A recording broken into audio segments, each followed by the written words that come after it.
وسلام على عباده الذين اصطفى أما بعد فأعوذ بالله من الشيطان الرجيم بسم الله الرحمن الرحيم يا أيها الذين آمنوا إذا نكحتم المؤمنات ثم طلقتموهن من قبل أن تمسوهن فما لكم عليهن من عدة تعتدونها فمتعوهن وسرحوهن سراحا جميلا صدق الله العظيم یا ایھا الذین آمنوا اذا نکحتم المؤمنات، اے ایمان والو جب تم نکاح میں لاؤ مسلمان عورتوں کو، ثم طلقتموہن من قبل ان تمسوہن، پھر ان کو طلاق دے دو من قبل، اس سے پہلے کہ ان تمسوہن، تم ان کو چھو، فما لکم علیہن من عدت تعتدونها، تو ان پر کوئی عدت نہیں ہے شمار کرنا، فمتعوہن وسرحوہن سراحا جمیلا، بس ان کو کچھ فائدہ دے کر اچھے طریقے سے رخصت کر دو۔ جو آیت مبارکہ میں نے آپ حضرات کے سامنے تلاوت کی، اس میں نکاح، طلاق اور عدت کے متعلق کچھ باتیں اور کچھ مسائل بیان ہوئے ہیں، اور اس آیت میں یہ بتایا گیا ہے کہ ایمان والو اگر تم کسی عورت سے، کسی مسلمان عورت سے نکاح کرتے ہو اور ابھی نکاح ہوا ہے اور اس کے بعد رخصتی نہیں ہوئی، خلوت صحیحہ نہیں ہوئی، اور ایسی صورت میں اگر کوئی ایسی وجہ سامنے آ جاتی ہے یا کوئی مسئلہ پیش آ جاتا ہے کہ اب اس نکاح کو باقی رکھنا نہیں چاہتے، کوئی ایسے مسائل سامنے آ گئے، کوئی ایسی چیزیں، کوئی عقائد سامنے آ گئے کہ ان کا مزاج اور ادھر لڑکے والوں کا مزاج یا شوہر کا مزاج، بیوی کا مزاج الگ ہے، اس کو سمجھ نہیں آ رہی، اور ابھی رخصتی نہیں ہوئی، تو ایسی صورت میں فرمایا کہ اگر تم اس کو طلاق دو گے، بیوی کو طلاق دے دو گے، تو فرمایا کہ پھر اس کی عدت نہیں ہوگی، ایک طلاق دی یا دو طلاق دی، طلاق رجعی دی ہے، تو ایسی صورت میں عدت نہیں ہے، اور یہ شخص جو ہے دوبارہ بھی رجوع کر سکتا ہے اور دوبارہ اس عورت سے نکاح کر سکتا ہے۔ لیکن اگر اس نے 3 طلاقیں دے دی،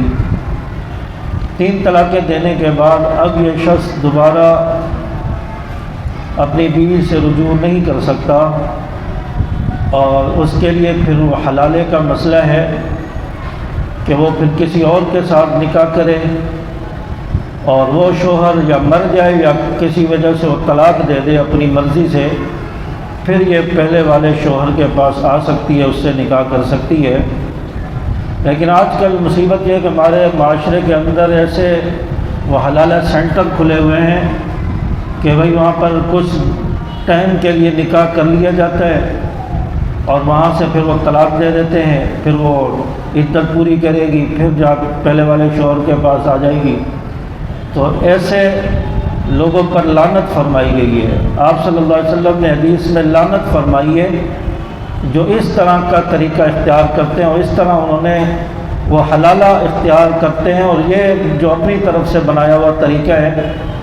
اس کے مطابق یہ عمل کرتے ہیں، ایسے لوگوں پر لعنت فرمائی ہے، حلالہ کرنے والے پر بھی، کروانے والے پر بھی، مرد و عورت دونوں پر لعنت ہے۔ جو شرعی حلالہ ہوتا ہے وہ یہ ہوتا ہے کہ عورت کسی اور سے نکاح کرے، اب اس کو آپ یہ نہیں کہہ سکتے اس مرد کو کہ ہم اس وجہ سے آپ سے نکاح کروا رہے ہیں کہ آپ بعد میں اس کو طلاق دے دیں، اس کو چھوڑ دیں، پھر یہ واپس میرے پاس آئے گی۔ یہ جو شرط لگا کر نکاح کیا جاتا ہے یہ حرام ہے، ناجائز ہے۔ یہ اس صورت میں ہے کہ بس نکاح کر دیا جائے کسی اور جگہ، اس کی مرضی ہے، وہ جب چاہے طلاق دے دے، اس کی لڑائی ہو جائے، انبن ہو جائے، وہ اپنی کسی وجہ سے طلاق دے دے، یا اس کا انتقال ہو جائے دوسرے شوہر کا، پھر یہ واپس پہلے والے شوہر کے پاس آنا چاہے تو اس صورت میں آ سکتی ہے، اور یہ صحیح حلال ہے۔ تو اس لیے فرمایا کہ اگر نکاح کیا عورت سے اور پھر رخصتی سے پہلے ہی کسی وجہ سے طلاق دے دی، اور 2 طلاق، 1 یا 2 طلاق دی، تو پھر یہ اگر عدت کے اندر اگر وہ 3 مہینے 10 دن کی عدت ہوتی ہے طلاق والی عورت کی، ان 3 مہینے 10 دن کے اندر اگر یہ رجوع کر لیتا ہے تو پھر نکاح کی ضرورت نہیں ہوگی، یہ اس عورت سے رجوع کر سکتا ہے۔ اگر 3 طلاق دے دی، 3 طلاق کے بعد پھر یہ اختیار ختم ہو جاتا ہے، اب یہ رجوع نہیں کر سکتے، اب وہ کسی اور سے پہلے نکاح کرے گی، اس نے کسی وجہ سے طلاق دی تو پھر یہ اپنے پہلے والے شوہر کے پاس آ سکتی ہے، اور اس میں جو ہے عدت جو ہے یہ عورت نہیں گزارے گی جس کی رخصتی نہیں ہوئی، نکاح کے بعد رخصتی نہیں ہوئی اور اس کو طلاق ہو گئی، یہ اب عدت نہیں گزارے گی۔ عدت تو وہ عورت گزارے گی جس کی رخصتی ہوئی ہے اور خلوت ہوئی ہے، اپنے شوہر سے ملاقات ہوئی ہے، اس صورت میں عدت پوری کرے گی۔ اور یہاں پر یہ بات بھی ذہن میں رہے کہ جس عورت کو طلاق ہوئی ہے اس کی عدت 3 حیض ہے، یعنی اس کو جو ماہواری آتی ہے وہ 3 ماہواریاں گزرنے کے بعد اب اس کی عدت پوری ہو جائے گی، یا 3 مہینے 10 دن گزرنے کے بعد وہ اب کسی اور سے نکاح کر سکتی ہے۔ اسی طرح کسی عورت کے شوہر کا انتقال ہو گیا، بیوہ عورت ہے، اس کی عدت 4 مہینے 10 دن ہوتی ہے، 4 مہینے 10 دن کے بعد وہ اب کسی اور کے ساتھ نکاح کرنا چاہے تو اب وہ نکاح کر سکتی ہے۔ اور پھر یہاں پر یہ بات بھی ذہن میں رہے کہ اب نکاح ہوا اور نکاح رخصتی سے پہلے طلاق ہو گئی، اب اس کا حق مہر بھی مقرر ہو چکا تھا، تو حق مہر اگر مقرر ہو چکا تھا تو اس حق مہر کا نصف جو مہر ہے وہ ادا کیا جائے گا۔ مثلا 50,000 روپے حق مہر مقرر ہوا، اب اس 50,000 میں سے نصف مہر 25,000 روپے اس کو ادا کرنے ہوں گے۔ اور اگر مہر مقرر نہیں تھا تو اس صورت میں طلاق دی ہے تو اس صورت میں بھی کوئی جوڑا، کوئی ہدیہ وہ دے کر اس کو رخصت کرنا چاہیے۔ ہاں اگر نکاح ہوا، رخصتی بھی ہوئی، مہر بھی مقرر تھا تو ایسی صورت میں پورا مہر اس کو دیا جائے گا جو نکاح کے موقع پر لکھوایا گیا۔ تو یہ چیزیں سامنے رکھی جائیں۔ اور اسی طرح طلاق یافتہ جو عورت ہے، ایک تو اگر وہ غیر حاملہ ہے، حاملہ نہیں ہے، امید سے نہیں ہے، تو اس کی عدت جو ہے 3 مہینے 10 دن ہے۔ اگر وہ حمل کے ساتھ ہے، حاملہ عورت ہے، تو جب تک اس کا بچہ پیدا نہیں ہو جاتا اس وقت تک اس کی عدت چلے گی۔ بچہ اگر طلاق کے دوسرے دن پیدا ہو جاتا ہے تو دوسرے دن اس کی عدت ختم ہو جائے گی۔ بچہ اگر 9 مہینے بعد پیدا ہوتا ہے طلاق ہونے کے تو 9 مہینے تک اس کی عدت چلے گی۔ اسی طرح بیوہ عورت کا بھی یہی مسئلہ ہے، اگر وہ حاملہ ہے، شوہر کا انتقال ہو گیا، یہ امید سے تھی، تو یہ بھی پھر وضع حمل تک اس کی جو عدت چلے گی۔ بچہ اگر شوہر کے انتقال کے دوسرے دن پیدا ہو جاتا ہے، تیسرے دن پیدا ہو جاتا ہے، اس دن عدت ختم ہو جائے گی۔ اور اگر 8-9 مہینے بعد پیدا ہوتا ہے تو اس کی عدت 8-9 مہینے تک چلے گی۔ اور اگر یہ بیوہ عورت بھی حاملہ نہیں ہے، غیر حاملہ ہے، تو اس کی عدت 4 مہینے 10 دن ہوگی، اور وہ عدت پوری کرنے کے بعد پھر یہ آگے نکاح کر سکتی ہے۔ فمتعوہن وسرحوہن سراحا جمیلا، اور فرمایا کہ اگر ان کا مہر مقرر نہیں تھا اور اس کو پھر جو ہے جوڑے وغیرہ ہدیہ دے کر اس کو رخصت کیا جائے، اچھے طریقے سے رخصت کیا جائے۔ ہمارے ہاں تو گالیاں دے کر اس کو نکالا جاتا ہے، برا بھلا کہہ کر نکالا جاتا ہے، یہاں تک کہ اس کا جو سامان ہوتا ہے جہیز کا وہ بھی ہڑپ کرنے کے چکر میں ہوتے ہیں، اور اس طرح نکالا جاتا ہے۔ یہ خلاف شریعت ہے اور یہ عورت کے ساتھ ظلم اور ناانصافی ہے، اس کی اجازت شریعت نے نہیں دی، اور یہ قرآن کے اس حکم کے بھی خلاف ہے۔ تو اس لیے فرمایا کہ اس کو بھلے طریقے سے، اچھے طریقے سے جوڑا کوئی ہدیہ وغیرہ دے کر رخصت کر دیا جائے۔ یا ایھا النبی انا احللنا لک ازواجک اللاتی آتیت اجورہن وما ملکت یمینک، اور فرمایا کہ اے نبی ہم نے آپ کے لیے حلال کر دی ازواجک آپ کی ازواج اللاتی آتین الفاحشۃ اللاتی آتیت اجورہن وما ملکت یمینک، وہ جن کو آپ مہر دے چکے ہیں، مہر ادا کر چکے، یہ عورتیں اب آپ کے لیے حلال ہیں، یہ آپ کی بیویاں ہیں۔ وما ملکت یمینک مما افاء اللہ، اور وہ باندیاں جو آپ کی ملکیت میں آئی ہیں، مال غنیمت میں سے باندیاں کچھ آپ کی ملکیت میں آئیں، تو فرمایا کہ ان سے بھی آپ جو ہے ان کے لیے بھی وہ بھی آپ کے لیے حلال ہیں۔ علیک و بنات عمک و بنات عماتک، اور فرمایا کہ آپ کے چچا کی بیٹیاں، و بنات عماتک آپ کی پھوپھیوں کی بیٹیاں، و بنات خالک اور آپ کے ماموں کی بیٹیاں، و بنات خالاتک اللاتی ہاجرن معک، اور فرمایا کہ آپ کی خالہ کی بیٹیاں جنہوں نے وطن چھوڑا آپ کے ساتھ، یعنی آپ کے ساتھ ہجرت کرنے والی یہ شرط لگا دی۔ یہ جو رشتے گنوائے، چچا کی پھوپھی کی، ماموں کی بیٹیاں، خالہ کی بیٹیاں، فرمایا کہ ان میں سے جس کے ساتھ آپ نکاح کرنا چاہیں آپ کے لیے جائز ہے اور حلال ہیں۔ ہاجرن معک، جنہوں نے مکہ سے مدینہ کی طرف آپ کے ساتھ ہجرت کی، یہ شرط لگا دی کہ ہجرت کرنے والی جو عورتیں ان میں سے ان کے ساتھ آپ نکاح کر سکتے ہیں، آپ کو اختیار ہے، اور جنہوں نے ہجرت نہیں کی ان کے ساتھ آپ نکاح نہیں کر سکتے۔ اور آپ صلی اللہ علیہ وسلم نے ان میں سے اپنی پھوپھی کی بیٹی حضرت زینب بنت جہش ان سے نکاح کیا، جو حضرت زید رضی اللہ تعالیٰ عنہ کے نکاح میں آئی، اور حضرت زید رضی اللہ تعالیٰ عنہ آپ صلی اللہ علیہ وسلم کے منہ بولے بیٹے تھے، اور گزشتہ درس میں اس کے بارے میں بات ہو چکی ہے۔ پھر حضرت زید نے طلاق دی تو وہ آپ کے نکاح میں آئی، آپ صلی اللہ علیہ وسلم نے ان سے نکاح کیا، یہ آپ کی پھوپھی کی بیٹی تھی اور ان سے آپ صلی اللہ علیہ وسلم نے نکاح کیا۔ اور اس کے علاوہ آپ صلی اللہ علیہ وسلم کی چچا زاد بہن تھی ام ہانی، اور یہ چونکہ ہجرت انہوں نے آپ صلی اللہ علیہ وسلم کے ساتھ نہیں کی تھی، اس لیے آپ صلی اللہ علیہ وسلم نے ان کے ساتھ بھی نکاح نہیں کیا، کیونکہ شرط لگا دی تھی کہ جو آپ کے ساتھ ہجرت کریں گی، جنہوں نے ہجرت کی ہے ان کے ساتھ آپ ان میں سے نکاح کر سکتے ہیں، جو یہ رشتہ داریاں بتائی ہیں۔ وَامْرَأَةً مُؤْمِنَةً إِنْ وَهَبَتْ نَفْسَهَا لِلنَّبِيِّ إِنْ أَرَادَ النَّبِيُّ أَنْ يَسْتَنْكِحَهَا، اور جو عورت مسلمان ہو، یہ بھی قید لگا دی، اور یہ آپ صلی اللہ علیہ وسلم کے لیے خاص کیا کہ کتابیہ عورت سے آپ نکاح نہیں کر سکتے، جو اہل کتاب تھی آپ صلی اللہ علیہ وسلم اس سے نکاح نہیں کر سکتے تھے، اور مسلمان عورتوں سے آپ صلی اللہ علیہ وسلم کو نکاح کی اجازت تھی۔ امتی کے لیے تو اجازت تھی کہ وہ کتابی یا اہل کتاب عورتوں سے نکاح کر سکتا تھا، لیکن اب وہ بھی اجازت نہیں ہے، اب وہ حکم منسوخ ہو گیا ہے۔ تو اس دوران آپ صلی اللہ علیہ وسلم کے علاوہ باقی مسلمانوں کو اجازت تھی اہل کتاب عورتوں سے نکاح کریں، آپ صلی اللہ علیہ وسلم کو اس کی اجازت نہیں تھی، یہ آپ صلی اللہ علیہ وسلم کے لیے اللہ نے خاص کیا تھا۔ یوں وہبت نفسہا للنبی ان اراد النبی ان یستنکحها، اور یہاں پر یہ فرمایا کہ جو عورت اپنے آپ کو ہبہ کر دے نبی کے لیے، ان اراد النبی ان یستنکحها، کہ اس کا نکاح نبی کے ساتھ ہو جائے،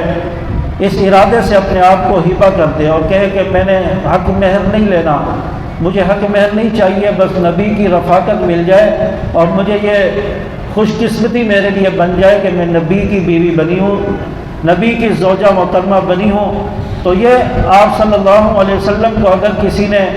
کسی عورت نے یہ کہا ہے کہ میں بغیر حق مہر کے آپ کے نکاح میں آنا چاہتی ہوں، تو یہ بھی نبی کو اجازت تھی اور نبی اس کے ساتھ حق مہر کے بغیر نکاح کر سکتے تھے، لیکن امتی کو یہ حکم نہیں ہے۔ آج کوئی عورت اگر امتی کو کہہ دے، ہمیں آپ کو کہہ دے کہ بھئی میں بغیر حق مہر کے آپ کے ساتھ نکاح کرنا چاہتی ہوں، لیکن اس کو پھر بھی حق مہر دینا پڑے گا، یہ واجب ہے، بغیر حق مہر کے اس کے ساتھ نکاح نہیں کیا جا سکتا۔ اور یہاں تو ہم حق مہر لکھوا کر بھی دینے کی فکر میں نہیں ہوتے، اس کو بھی معاف کروا رہے ہوتے ہیں۔ یہ بہت بڑی بے عزتی کی بات ہے اور بہت بڑی جو ہے انسلٹ ہے اس شوہر کے لیے بیوی کے سامنے کہ یہ اتنا بھکاری اور فقیر ہے کہ یہ میرا حق مہر بھی نہیں ادا کر سکتا۔ اور بعض روایات میں آتا ہے کہ اگر حق مہر عورت کا ادا نہ کیا تو یہ بدکاری کے زمرے میں آئے گا، تو اس لیے یہ حق مہر جو ہے دینا واجب ہے اور ضروری ہے۔ اس لیے جنہوں نے حق مہر نہیں دیا وہ ضرور ادا کریں، اور جنہوں نے دے دیا ہے تو اچھا کیا ہے، دے دینا چاہیے اور فوراً ہی ادا کر دینا چاہیے۔ تو یہ جو حکم ہے کہ کسی عورت نے نبی کو نکاح کی آفر کی اور اپنے آپ کو ہبہ کر دیا کہ میں بغیر حق مہر کے آپ کے نکاح میں آنا چاہتی ہوں، نبی کے لیے جائز تھا لیکن امتی کے لیے جائز نہیں ہے۔ یہ آپ صلی اللہ علیہ وسلم کے لیے خاص تھا۔ خالصۃ لک من دون المؤمنین، ایمان والوں کے لیے، مؤمنین کے لیے یہ جائز نہیں تھا۔ قد علمنا ما فرضنا علیہم فی ازواجہم وما ملکت ایمانہم، اور فرمایا کہ ہم کو معلوم ہے جو مقرر کر دیا ہے ہم نے ان پر حق ان عورتوں کا جو کچھ ان کے ہاتھ میں ہے، ان کا مال۔ یعنی اب اللہ تعالیٰ فرماتے ہیں کہ ہمیں معلوم ہے کہ جو حق ہم نے مقرر کیا ہے ازواج کا، بیویوں کا، عورتوں کا، کیونکہ عورت کا نان نفقہ، اس کو گھر دینا، اس کا حق مہر، یہ سارے اخراجات شوہر کے ذمہ واجب ہیں،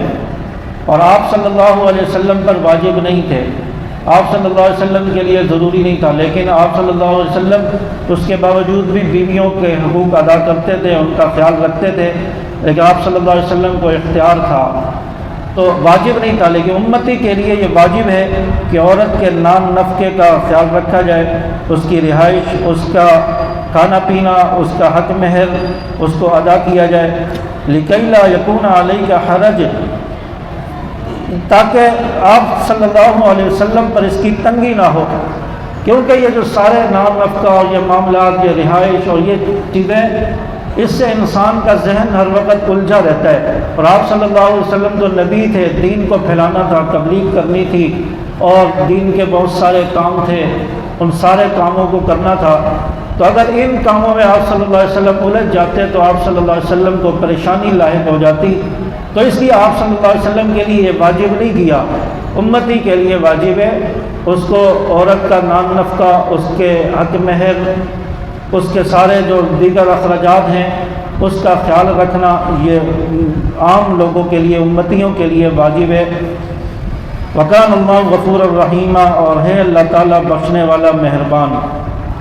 ترجی من تشاء منہن وتؤوی الیک من تشاء، اور فرمایا کہ آپ صلی اللہ علیہ وسلم جس کو چاہیں اس کی باری کو مؤخر کر دیں اور اس کی جگہ کسی اور کو دے دیں، یہ آپ صلی اللہ علیہ وسلم کو اختیار ہے۔ پیچھے رکھ دیں تو جس کو چاہے اور ان میں جگہ دے اپنے پاس جس کو چاہیں، یعنی اگر باری کو مؤخر کرنا چاہیں، آگے پیچھے کرنا چاہیں، تو یہ بھی آپ صلی اللہ علیہ وسلم کے اختیار ہے، کیونکہ آپ صلی اللہ علیہ وسلم کی 11 بیویاں تھیں اور آپ صلی اللہ علیہ وسلم نے ان میں باری مقرر کی تھی۔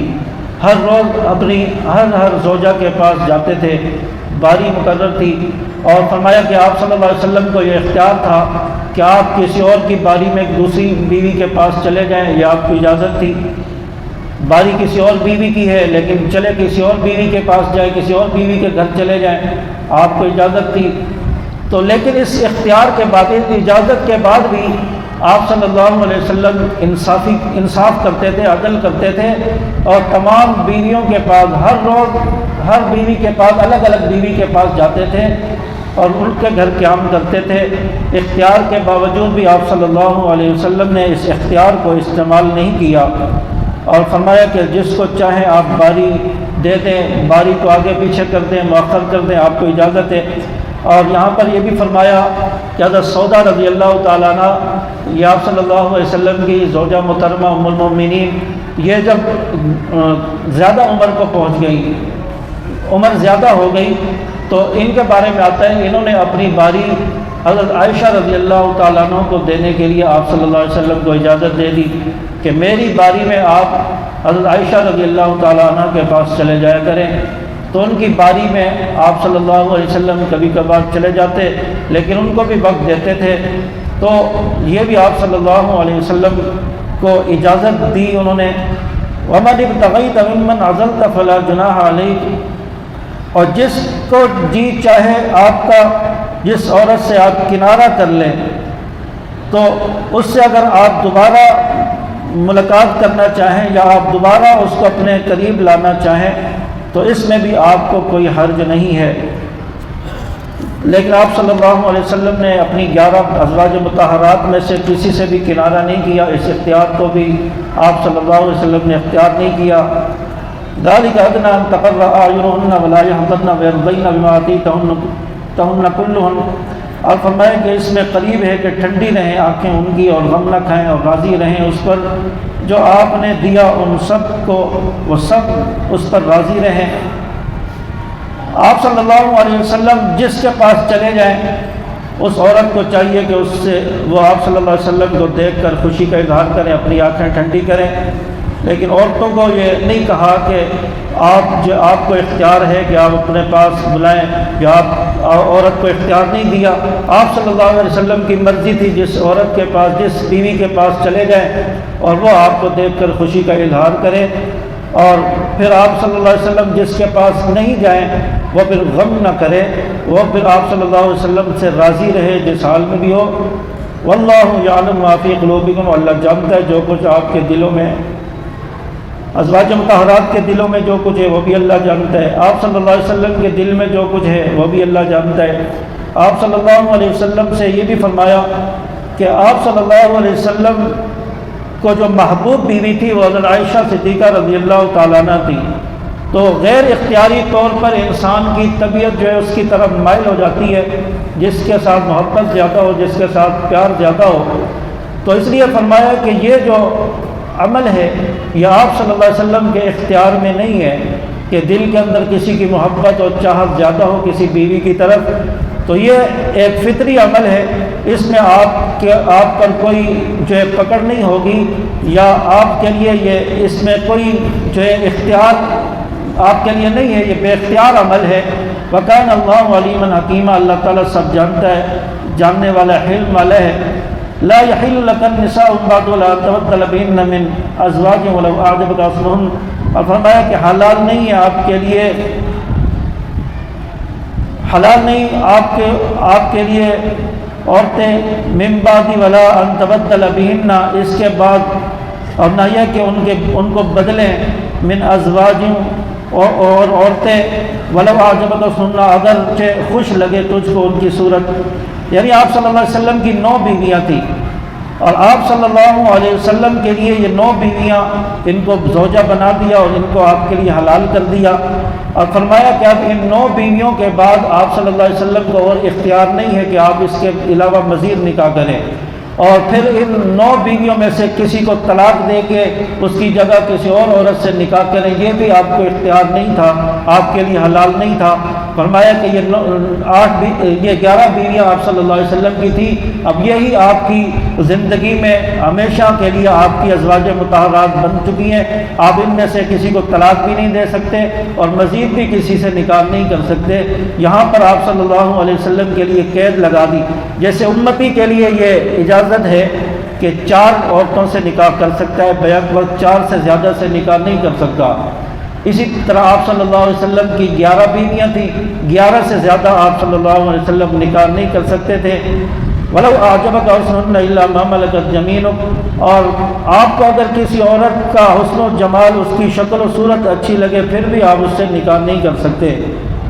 إِلَّا مَا مَلَكَتْ يَمِينُكَ، مگر آپ کی جو باندیاں تھیں ان سے آپ جو ہے ان کو آپ اپنے نکاح میں لے سکتے تھے، باندیاں تبدیل کر سکتے تھے، اس کی اجازت تھی، لیکن ازواج مطہرات کے لیے یہ نہیں تھا۔ وَكَانَ اللَّهُ عَلَى كُلِّ شَيْءٍ رَقِيبًا، اور ہے اللہ تبارک و تعالیٰ ہر چیز پر نگہبان۔ تو یہ کچھ مسائل تھے، ایک تو طلاق کے متعلق، عدت کے متعلق، پھر آپ صلی اللہ علیہ وسلم کی جو ازواج مطہرات ہیں ان کے متعلق۔ اللہ تبارک و تعالیٰ ہمیں سمجھ عمل کی توفیق عطا فرمائے۔